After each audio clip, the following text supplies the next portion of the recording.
In this video, we're going to look at two other ways to add chapter markers. One adds them automatically, and two is just kind of a shortcut to add them a little bit more easily. Now, before we add chapter markers automatically to our timeline, we need to make sure and have our timeline selected. As with all Adobe products, what you have selected is the most important thing when executing a command. Watch if I go to the timeline menu and try to select Add Chapter Points at Intervals. It's grayed out. I can't do it. It's because I don't have a timeline selected. So first I have to select the timeline here in the project panel or highlight the timeline viewer.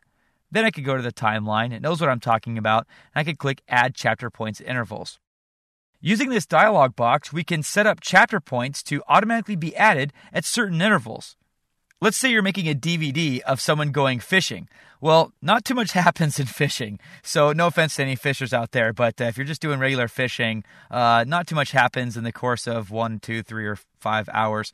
So let's say you had your DVD presentation, someone's fishing. There's not really a good place to add chapter points. It's just a dude on a boat, probably.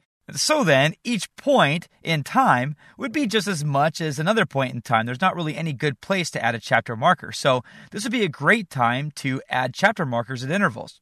So I could have them spaced 3 minutes apart, 5 minutes apart, 7 minutes apart, etc., etc.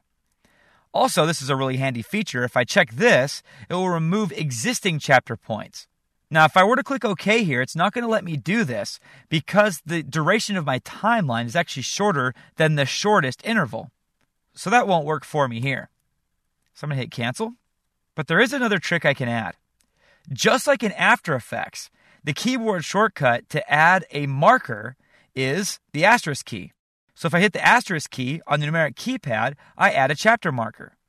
That's a big time saver over scrubbing out in time and then taking your mouse all the way back to the beginning to click that chapter marker button. Just hit the asterisk key on the numeric keypad. Boom. There you go. So there you have it, folks. 2 ways to create chapter markers a little bit more easily.